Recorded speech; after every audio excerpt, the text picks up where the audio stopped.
Bonjour à tous, bienvenue dans l'émission de l'UPE 13, Place des entrepreneurs. Nous remercions Cage Business School pour leur soutien.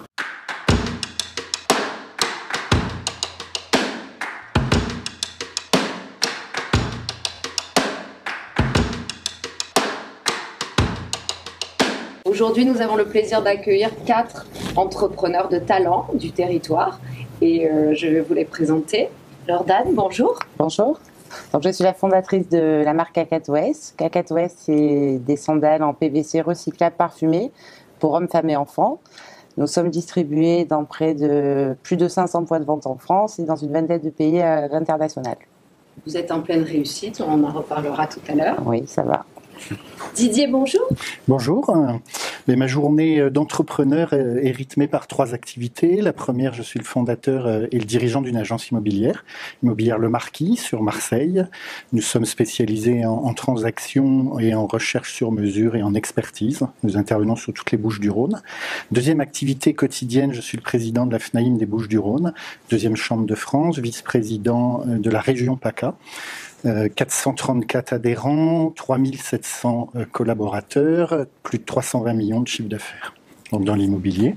Et puis troisième activité qui rythme mon quotidien, c'est une passion, c'est la culture. Je suis entre autres président d'un petit festival et vice-président d'une pépite sur notre territoire qui n'est pas connue, qui est connue à l'international mais pas sur notre territoire, le Festival international du cinéma.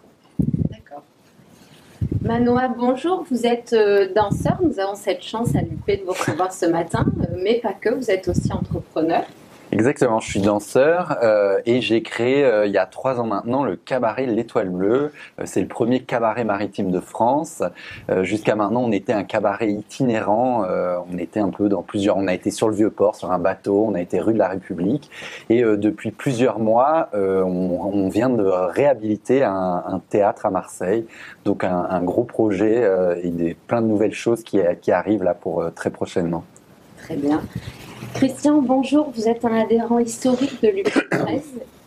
Vous pouvez nous en dire plus. Bonjour, c'est Coro qui est un adhérent historique de l'UPE 13, dont je suis le directeur. Coro, tout simplement, c'est de la formation professionnelle dans 3 grands métiers qui occupent pas mal notre territoire. La restauration, les métiers de l'alimentation, les métiers du commerce, et plus particulièrement dans l'apprentissage, ce qui fait que chaque année, Coro Formation, avec les entreprises, on crée en moyenne 250 à 300 emplois par le biais de l'apprentissage. Et on est bien entendu situé dans une zone en plein développement et plein d'avenir à Marseille, c'est-à-dire le nord de Marseille. Très bien. Vous avez vu du changement quand même dans le nord de Marseille. Il y a du changement. Il y a du changement. Alors, nous avons tous été lourdement impactés par la crise Covid. On a mis en place le télétravail, on a fait beaucoup de management. Vous pouvez nous en parler dans un centre de formation, ça doit être encore plus impressionnant le changement qu'il faut déployer. Ça dépend comment on s'y est préparé, c'est-à-dire qu'aujourd'hui le management c'est du télétravail effectivement, c'est du présentiel. Ça veut dire concrètement qu'aujourd'hui on a nous basculé très facilement, puisque les collaborateurs étaient prêts, les jeunes un petit peu moins. Aujourd'hui, ce qui se passe, c'est qu'on a beaucoup de présentiel et peu de formation à distance, car ça ne colle pas du tout avec la typologie des métiers que l'on enseigne, ce qui est différente des formations Cage. Mais quand même, il faut voir ça par rapport à l'isolement des étudiants. Donc aujourd'hui, on a basculé sur effectivement du télétravail, on continue à être en télétravail, mais on avait quand même beaucoup travaillé sur le digital. Ce qui fait qu'on a travaillé avec beaucoup de proximité avec nos employeurs, on n'a pas arrêté le lien avec les employeurs pour la signature des contrats d'apprentissage. On a basculé sur des solutions digitales, ils nous ont suivis, ce qui fait que globalement aujourd'hui, pour nous, la transition Covid s'est relativement bien passée. On verra la suite des événements maintenant avec les entreprises, mais cette bascule s'est faite correctement, les collaborateurs ont suivi, les apprentis ont suivi, et les entreprises ont suivi, c'est ça qui est le plus important aujourd'hui. D'accord, alors donc pour la transformation numérique, Jordan, vous voulez nous en dire 2 mots? Vous avez pu vous développer sur un secteur que peut-être auquel vous apportiez peut-être pas autant d'attention qu'aux détails. C'est le digital. Tout à fait. Alors nous, notre site internet, ça représentait entre 10 à 15% de notre chiffre d'affaires. C'était donc pas notre priorité. Et quand on est rentré en confinement en mars 2020, 100% de nos clients étaient fermés. sachant que mars et avril sont les 2 plus gros mois de l'année où on fait à peu près 60% de notre chiffre d'affaires. Il a fallu trouver une solution et se réadapter très vite. Donc on s'est dit, la seule solution, c'est d'essayer de pousser les ventes via notre site internet. C'est ce qu'on a fait. On a tous basculé du B2B vers le B2C. Et on a adapté notre stratégie marketing. On s'est dit, nous on a de la chance de vendre des sandales qui se lavent en machine, donc ça collait bien avec la crise. On a beaucoup communiqué là-dessus, sur le cocooning, on pouvait les porter à la maison. Et après, on a décidé d'intégrer les places de marché, chose qu'on n'avait pas fait jusqu'à présent. Ça nous a généré une augmentation de 600% du chiffre d'affaires pendant le confinement et une augmentation lissée de 130% sur l'année. Et comment parce que vous avez l'optimisme du chef d'entreprise, l'agilité aussi, et puis on est pétri de bonnes intentions. Comment on transporte toute une équipe, l'équipe qui vous suit, comment on la transporte pour que tout le monde se transforme? J'ai une super équipe, je m'en suis rendu compte, ils étaient investis, ils étaient autant peinés que moi, ils voulaient trouver des solutions. On s'est réunis dès le premier jour du confinement, on en a parlé, on a dit qu'est-ce qu'on fait, c'est vraiment un travail d'équipe. C'est pas moi qui leur. Oui, c'est moi, mais c'est avec mon équipe qu'on a réussi à faire ce travail et qu'on a réussi à sortir. Les collaborateurs étaient au rendez-vous. Exactement. Didier, vous, le digital. On était déjà dedans. Vous étiez déjà dedans. Ouais. Est-ce qu'il y a des points que vous avez encore plus développer? Alors, on a accéléré. En fait, on était déjà dedans. Ensuite, ça dépend des métiers, puisque dans la transaction, c'est pas la même chose que par exemple par rapport au métier de syndic ou au métier d'expert. Mais pour parler de la transaction, qui est le plus gros métier, on était déjà dedans. Ça a accéléré. La particularité dans mon entreprise, c'est que je n'ai que des salariés, je n'ai pas d'agents commerciaux, ce qui est très rare puisque la plupart des agences ont des agents commerciaux. Donc le management que j'avais mis en place avec des salariés n'est pas du tout le même qu'avec des agents commerciaux. Donc le management à distance, la responsabilité, le respect, la mission, tout ça, on l'avait déjà. Donc ça n'a fait qu'amplifier. Après, ce qu'on s'est aperçu avec le digital et le numérique, c'est que certains a priori sont tombés. Alors dans le bon sens et dans le mauvais sens. Je donne un mauvais sens. Par exemple, on a dit ouais, les visites virtuelles, ça va être génial, on n'a plus besoin de visiter. Sauf que à part, et c'est pas du tout péjoratif ce que je vais dire, quelqu'un qui cherche juste un studio pour un mois et qui peut s'en dégager rapidement, là je peux visiter, si ça me plaît pas pendant un mois, pas de souci. Acheter à distance une résidence principale, impossible. Donc cette notion de digitalisation, numérisation sur certains pans de notre activité, mais on s'est rendu compte que c'était pas possible en fait. Donc c'est un équilibre entre les deux. Un certain nombre de startups avaient mis en avant, nous sommes en avance, en fait c'est pas vrai. Tout le métier, toutes les agences immobilières, même historiques, sont dans le mouvement, n'ont fait qu'accélérer et l'ont mis en place. La problématique, on y reviendra tout à l'heure, elle n'est pas là pour nous, elle est par rapport aux fonds propres et à la trésorerie. D'accord. On pense beaucoup à l'après-Covid. Alors, il est pourtant à ce stade très abstrait. Hein. Chacun se demande comment on en sort, quand est-ce qu'on en sort, si on en sort. Comment on se projette, Christian, dans un centre de formation? Les étudiants, les apprentis, qu'est-ce qu'ils demandent? Ils sont en attente de quoi? Je crois que c'est ça, c'est écouter le client, l'entreprise et les jeunes. Donc la réponse première, c'est plus que jamais de la proximité. C'est pas forcément le digital, c'est d'abord de l'humain et de la proximité. Je pense qu'aujourd'hui, on arrive à passer la crise et l'après-crise par l'écoute, par l'adaptation, l'agilité. Ça veut dire concrètement pour nous, se rapprocher des clients. C'est-à-dire qu'on va par exemple sur Urban ouvrir un point de formation, repenser les espaces de formation pour travailler différemment, avec peut-être des plus petits groupes. Répondre mieux aux demandes. Mais c'est pas forcément envoyer des ordinateurs et mettre du digital. Le digital, c'est un moyen, c'est un outil, c'est rien d'autre. Donc il faut mettre de l'humain dedans. Donc je pense que la première des réponses, c'est l'humain, être sur le terrain, réfléchir effectivement à tout ce qu'on n'avait pas vu jusqu'à présent. Voir des nouvelles demandes de clients, de consommateurs. On a aujourd'hui des nouvelles tendances de consommation lourdes, avec beaucoup plus de proximité. Le Covid et les couvre-feux à 18h sont en train de modifier les comportements des consommateurs. Et donc ça va bouger les choses, puisque nous on est dans la formation sur à la fois sur la vente. Ça va obligatoirement bouger les comportements des gens. Les gens achètent différemment, les gens vont demander des choses différentes aux restaurateurs. Le click and collect n'est pas ignoré, il y aura des modifications lourdes dans les années à venir dû au click and collect, ne serait-ce que parce que certains restaurateurs découvrent, au-delà des problèmes financiers que ça pose, une autre façon de travailler, une autre qualité de vie aussi pour certains m'ont dit ça. Donc il y a des modifications qui sont en train de se faire. Donc pour moi, je pense que la première des réponses, c'est plus que jamais l'humain. Et là, ça repose la problématique du manager. Ça repose la problématique du chef d'entreprise, où globalement, dans 90%, surtout dans nos entreprises de services, ce sont les collaborateurs, ce sont les clients qui font que l'entreprise elle passe ou elle passe pas. Je pense que c'est ça, pour moi, à mon niveau, la réponse au Covid, et donc d'être ouvert d'esprit, de ne pas hésiter à mettre de la culture dans son business plan, de regarder toutes les nouvelles tendances, de tout ce qui est atypique. Nous, à Coro, aujourd'hui, on est plus sur la logique des divergents que des classiques. D'abord parce qu'on est au nord de Marseille, donc il faut être là-haut, il faut être un peu divergent. Et c'est ce qui nous fait d'ailleurs notre réussite. Et c'est là-dessus qu'on va mettre l'accent. Ça rejoint ce que vous dites, Didier? Absolument.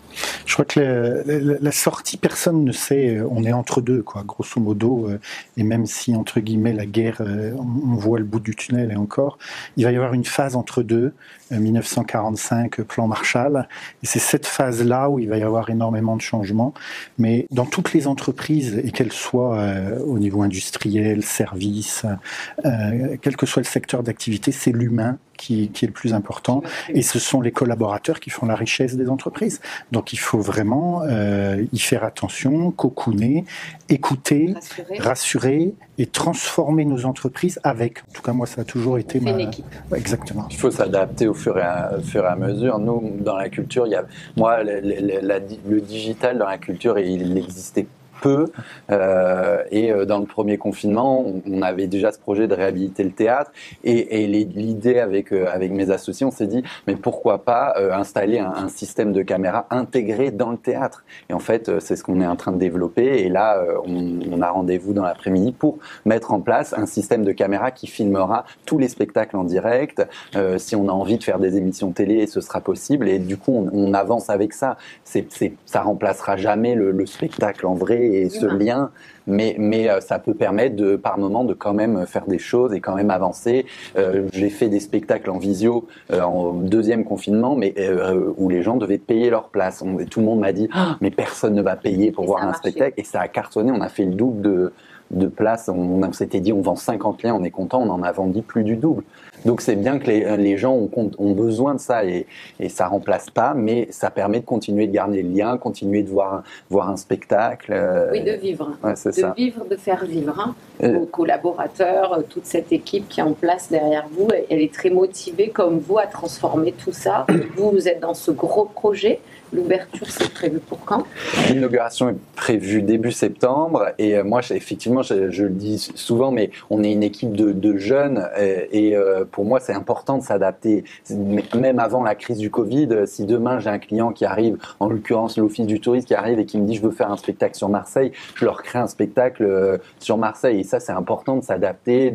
Les artistes sont en grande souffrance, et je le répète au quotidien. C'est leur vie de monter sur scène, et là ils peuvent plus faire ça. Donc j'essaye de les appeler régulièrement, on se parle, mais moi c'est tous des intermittents, mais il y a une grande souffrance là auprès des artistes. Je parle pas du tout financière, parce que on est quand même dans un beau pays où on est quand même bien aidé comparé aux artistes en Italie par exemple. On est très aidé, donc, mais c'est la souffrance psychologique qui est dure, quoi, parce que on peut pas danser, on peut pas s'entraîner, on peut rien faire. Je crois qu'il y a un mot qui a fait vraiment des dégâts, que ce soit dans la culture, dans d'autres secteurs d'activité, mais même dans l'immobilier, qui est la première dépense de l'ensemble des Français. C'est non essentiel. Et ce mot-là, quel gâchis, et qu'est-ce que ça va avoir comme dégâts derrière. Et dans la culture, on le voit, moi, dans le Festival international du film, et dans l'immobilier, parce qu'on a été aussi catalogué de non essentiel, les Français n'ont pas compris. Ils n'ont pas compris. Et ça va laisser des dégâts, il va falloir remonter, et effectivement, c'est par la rencontre et l'envie, en fait, de se retrouver les uns les autres. On est content de se retrouver, et juste pour se retrouver, point. Oui. Et vous, Jordan, les détaillants, vous avez recommencé avec les détaillants en plus du digital. Oui. La cohabitation au quotidien avec vos collaborateurs, comment ça se passe? Vous arrivez à déployer autant d'énergie sur le digital que pendant le confinement? Ça roule, ça se met en place, c'est fluide? Ça va, ça s'est bien passé en sortant du confinement avec nos revendeurs. Les revendeurs, ils ont beaucoup souffert. Ils ont beaucoup souffert. Aussi. Exactement. Donc, on a négocié des délais de paiement avec nos banques parce qu'on avait des échéances pour pouvoir les aider à eux, pour pouvoir leur proposer des échéances plus longues. Et nous, on n'a pas à se plaindre. On sorti du confinement, on avait le produit à prix accessible, plein été. Donc, on a réussi à sauver notre saison et voilà, on ne fait pas partie des marques qui a beaucoup souffert. Et voilà, et, si vous voulez, et le digital n'a pas créé de problème à mes revendeurs, puisqu'au contraire, on a fait encore plus connaître notre marque et en fait, ils en bénéficient aussi. Oui, ils récupèrent ça, la exactement. Fête autour. Et c'est vrai l'essor que prend votre marque KakatoS. Hein, tout à fait. Et on fait en sorte de les aider aussi. Par exemple, sur notre site internet, on a mis en place point de vente. Donc, un client qui voulait aller après essayer, il tapait sa ville, il pouvait aller justement chez notre revendeur. D'accord. Tout ça, dans la restauration, c'est compliqué. Vous avez fait le même discours sur les apprentis de la restauration et de la transformation, évidemment. Qu'est-ce qu'ils pensent de la situation? Est-ce qu'ils arrivent à prévoir l'après-Covid ou ils n'en sont pas encore là? L'idéal, ça serait discuter avec eux, mais ce qu'on a, nous, puisqu'on fait des systèmes de coaching au niveau des jeunes de la restauration, on voit bien que progressivement arrive une angoisse de l'après. Donc c'est clair que si on a une réouverture en avril, ça pourrait le faire. Si on se retrouve au mois de juin, ce que je souhaite vraiment pas, c'est là que ça sera plus compliqué. Donc aujourd'hui, au fur et à mesure qu'arrive l'échéance de l'examen, il y a la question de l'après. En sachant quand même qu'il y a quelques jeunes qui travaillent par rapport à certaines typologies d'entreprises. Mais c'est vrai que sur la restauration, il y a un vrai problème aujourd'hui de l'après, des réorientations qu'on commence à voir, et donc à terme, sur un secteur qui souffre déjà d'une pénurie de main-d'œuvre, de perte de compétences. Puisqu'aujourd'hui, les jeunes c'est très clair, on voit arriver actuellement des réorientations sur d'autres secteurs qui risquent de causer des problèmes dans les années à venir sur ce secteur-là qui est vraiment en peine de main-d'œuvre déjà. Pénurie de main-d'œuvre, ouais, créée par le Covid. Aujourd'hui, accentué. Oui, très accentué même, et de toute façon, le Covid a induit un certain nombre, il y a encore un reste d'activité avec le Click and Collect, il y avait déjà des pénuries de collaborateurs sur certains types de secteurs, de certains types d'emplois, ça va ne faire que s'accentuer. Aujourd'hui, par contre, on voit arriver avec le Covid, la crise Covid a favorisé les commerces de proximité, bouchers, primeurs, cavistes. On les oublie beaucoup ceux-là. Heureusement qu'ils sont là. Comme tout le monde coucoune à la maison, il n'y a pas que des sandales. Donc, de la limonade. Donc il y a de la limonade. Les sandales et les vignerons. Donc les cavistes marchent très bien. Et là, on voit aujourd'hui, par exemple, sur un secteur très précis que nous on déploie avec grande peine, qui est le primeur, une très forte demande des entreprises. Par contre, très peu de main-d'œuvre à l'heure actuelle. Aujourd'hui, il y a aussi ça, il y a cette inadéquation. Il y a des métiers qui grâce à la livraison, grâce à la proximité, on voit réapparaître toute une explosion d'un commerce au centre-ville. Parce que le digital, paradoxalement, ça ramène de la proximité. C'est le paradoxe du digital à l'heure actuelle. On regarde sur le digital et on consomme local. Donc aujourd'hui, oui, les apprentis de la restauration, il y a l'après, grande question. Sur d'autres secteurs, beaucoup moins. Il ne faut pas oublier aussi les jeunes qui sont dans le secteur de la vente, cette fois-ci de la vente physique, dans les magasins qui sont touchés par les mesures de confinement, voire de fermeture, terrasses du port et autres, et qui aussi sont dans la questionnement de l'après. Donc on parle moins, c'est parce que c'est la vente. Donc, oui, alors moi je représente le commerce à l'UPE 13, vice-présidente au commerce et je suis commerçante. C'est vrai qu'on a beaucoup souffert, moins que les restaurateurs, mais c'est vrai que ça a été une lourde question, le confinement pour les commerces. Vous, Didier, vous avez ça, on est dans la pénurie des biens immobiliers à cause du Covid? Alors pas à cause, c'était déjà enclenché, mais le Covid n'a fait qu'accélérer. On est sur un marché qui est dynamique, c'est avec une demande qui est importante, même si cette demande est en train un peu de se tarir. Incertitude sur l'avenir, social, économique, mon emploi, et puis les banques qui commencent à serrer sous les directives du Haut Conseil à la stabilité financière la distribution de crédits immobiliers. Donc une demande qui se tarit un petit peu, mais une offre qui est toujours très faible. Et en fait, comme on est un marché qui s'auto-entretient, c'est-à-dire un vendeur va chercher et quelqu'un qui cherche à quelque chose à vendre, ben, le marché est en train de se tendre. Ce qui n'est pas très bon pour ce qu'on appelle le parcours résidentiel et la fluidité du mouvement des personnes, puisqu'on observe, y compris en location, et notamment sur notre territoire, qui est un territoire extrêmement attractif, où les personnes ne bougent pas, restent sur place. D'accord. Oui, ça crée de la frustration pour les personnes, clients, les exactement. personnes qui recherchent un bien. C'est pas agréable, c'est de la frustration, les gens ne sont pas contents. Le marché, ce qu'on appelle caché, aujourd'hui, les professionnels représentent à peu près 70% du marché. Et à l'intérieur de ces 70%, aujourd'hui, c'est quasi un marché caché. C'est-à-dire que vous ne verrez pas les biens qui passent, vous ne les verrez pas en annonce, vous ne les verrez pas en vitrine, vous ne les verrez pas sur Internet. C'est la relation que nous avons avec nos clients. C'est le moment d'acheter, c'est le moment de vendre. C'est le moment d'acheter, mais il faut trouver. Alors, pour 2021, à quoi on pense ? Qu'est-ce qu'on fait ? Qu'est-ce qu'on continue de faire ? Jordan, vous, votre ligne à venir pour 2021, qu'est-ce que c'est ? On continue à faire attention, parce qu'on ne sait pas encore vraiment, même si je suis de nature optimiste, il faut quand même resserrer de tous les côtés. Donc je suis très raisonnable. On continue la croissance sur le digital. Je pense que c'est essentiel et nous on en a vu les bienfaits. D'ailleurs, on a créé un poste. Grâce à ça, là, on vient d'embaucher quelqu'un, un responsable e-business. Voilà, c'est essentiellement ces deux grands. Nous, après, on a des objectifs. Nous, on veut ouvrir des magasins en propre pour l'année prochaine. Mais c'est essentiellement accroître notre présence sur le digital et à l'international. Voilà. Alors, et vous, les travaux, l'ouverture ? Fin des travaux. Parler de la culture. C'est ça, fin des travaux fin juin. On teste un peu, on se rôde cet été. Et le 9 septembre, c'est vraiment l'inauguration officielle avec tous les partenaires du cabaret et une belle saison de fin d'année, puisque moi je fais 60% de mon chiffre d'affaires sur 2 mois, sur novembre-décembre.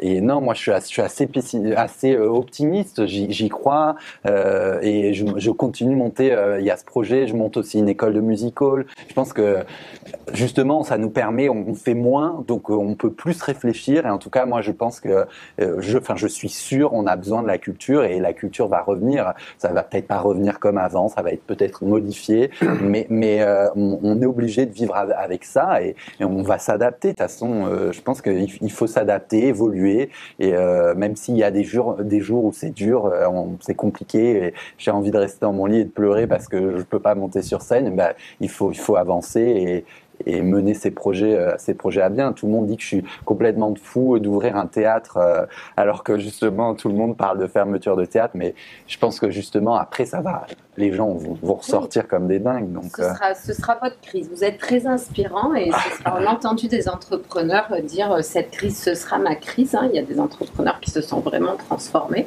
Donc votre discours est très inspirant. Qu'est-ce qu'on fait pour 2021 dans les centres de formation alors ?